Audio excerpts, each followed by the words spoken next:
Hey guys, and welcome back to Cram Farms.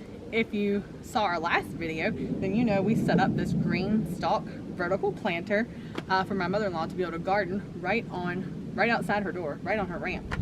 And today I'm going to show you how we're planting it. We planted some stuff, some cold weather stuff already, but we're going to put in some warmer things, and I'm going to show you something else. So the last time we were here, you saw me just set this up, but I ordered the spinning this spinner, and you can see here it has a little tube that comes out the side, so that allows, once all the water filters through the planter and comes into here, it drains the water off. So now we can spin this for harvesting, so making sure that it gets enough sun. This works really nice. And recently, actually a couple weeks ago, I'll show you a couple things that I've already put in. So you're gonna see some strawberries I've started.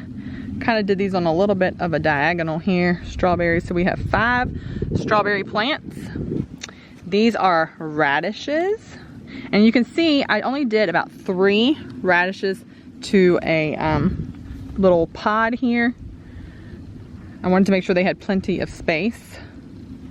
We've got spinach coming up. So there's some spinach.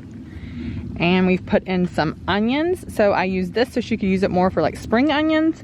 And then you'll see in a couple of them, I only put in a single onion so that hopefully the bulbs will get bigger and we can harvest them as actual onions later. So we've got radishes. Oh yeah, and we also have some beets growing. I saw them a minute ago. So here are some beets, and you'll see we need to thin these beets out. If there's like 3 right here, that's not gonna work. So we're gonna thin today, and what that means is you just kind of grab a hold of it and pull it out, because being that close together, they're not all going to grow. So we pulled out 2 and leave 1. And then over here, did you know that in a beet seed you usually have about 3 or 4 little beet plants that will come up from that one little tiny seed? So it's okay to overseed something, especially even in these, and then thin out as you go. These are carrots. So we put in some carrots. So you can see her planter is already off to a really good start.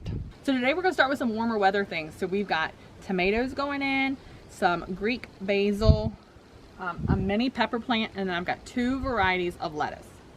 So this is a tiny Tim tomato. That is actually the variety, and full grown, this will only get between about 12 and 15 inches tall, and it will produce little tomatoes. So it's perfect for a place like this where space is a little bit limited. You're still able to enjoy a tomato just in a more compact space. So we're gonna plant 3 of these in this planter.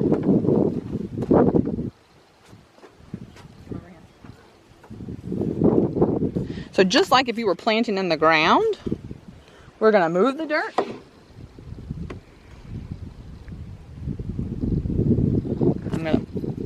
And actually I'm gonna do just like I do my regular tomatoes. I'm gonna pinch this little bottom leaf off and get this really deep in here. And there is 1 tiny Tim tomato. We've also got some things like flowers going in here, so I'm gonna make sure I leave plenty of space for all the pretty to go too. So the next thing I'm gonna do is our Greek basil. And this is also a dwarf variety. Greek basil is not gonna get as tall as your regular basil, and so that's perfect for saving space as well. All right, putting this basil in here. So here goes the Greek basil. The next thing we're gonna put in is a mini bell pepper. So this will have bell peppers on it that are small. I think it said about 2 inches. Here's the mini bell, another kind of dwarf plant. And so we're gonna put this in here where it might still get a little bit of height. So I'm actually gonna go to the bottom for this one and put this bell pepper in the bottom.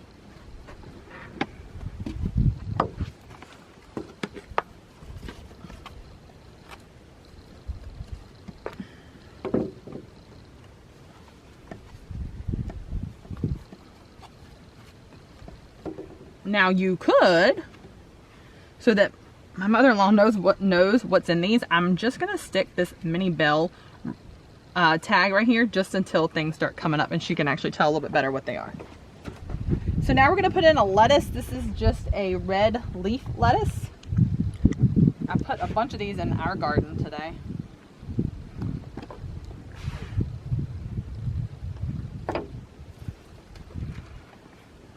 This will be great because she can come out here and just cut her lettuce You know, and as things look a little droopy when you're planting them, they will perk up over the next couple of days. You gotta just make sure you give them a good watering. And I'm gonna stick that tag there too so she knows what that is. Ruby red lettuce. So we're gonna put our butter crunch lettuce right here. The thing you wanna remember when you're planting is that we have radishes planted in here and they only take about 21 days before harvest. So when I pull those radishes out, I can come back and put other things in their places. So I've got a couple, I wanna put about 3 tomatoes in here. I can probably come back and add those tomatoes once we pull the radishes out because they're not gonna be long. So there's the butter crunch lettuce.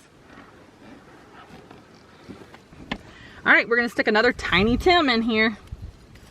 Tiny Tim tomato. I'm really excited to actually see how these grow. I think I'm gonna actually plant one in our garden too, just so I can kind of see how they do. So I'll keep you posted throughout the growing season. And again, I'm gonna stick the little tag right there. So I've got another tomato I was planning to put in here, but I've got 2 open spaces right now that I wanna put flowers in. And I still wanna leave space for that other tomato. So you can look at this and see already she has a ton of food growing in here. This is going to be so much fun, I think, for her to grow this year. But let's see, out of 30 pockets here, you know, we only have 2 that aren't full of something, and we've got a good combination of beets, spinach, carrots, radishes, tomatoes, peppers, onions, strawberries, and lettuce. 9 things all growing in this tower. Oh, I forgot about the basil. Basil too, that's 10 things all growing in this tower of just 30 spaces. So if you are tight on space, if you have a disability, if you're elderly and you have trouble getting in and out, you can still grow this on your patio, right outside your deck, on your doorstep. I think it's gonna be really great, and I'll take you along and let you see the progress as we go throughout the season. So one thing I didn't show you last time was the watering of it. So really quickly, I'm gonna show you how we water the reservoir. Now this has already been watered today, so it's probably not gonna take as much, but I'll also let you see how the water comes down. You stop watering when you see the water come out of that tube. So I'm gonna show you that really quickly. And you can hear it. So it's filtering through all the water reservoirs, and then you will see it start dripping right there into each section.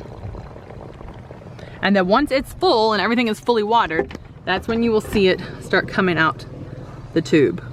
You can see now the water is coming out because it's full, and it just drips right out to drain all the extra water away. All planted except for some flowers and maybe another tomato or so when the radishes come out. So everything in here was started from seed. I started the beets, the carrots, the spinach, all of that, and the radishes all planted by seed and straight into the planter. Onions were sets. And then I started the basil, tomatoes, peppers, lettuce, all at home at my house where we start all of our other garden plants. So all those were started from seed and then put in here too. So I'll keep you posted. You do need to fertilize this once a month. We'll use an organic fertilizer. You'll just put in with the water and put it through and let it fertilize everything, and that will be it. We'll see you next time right here at Cram Farm.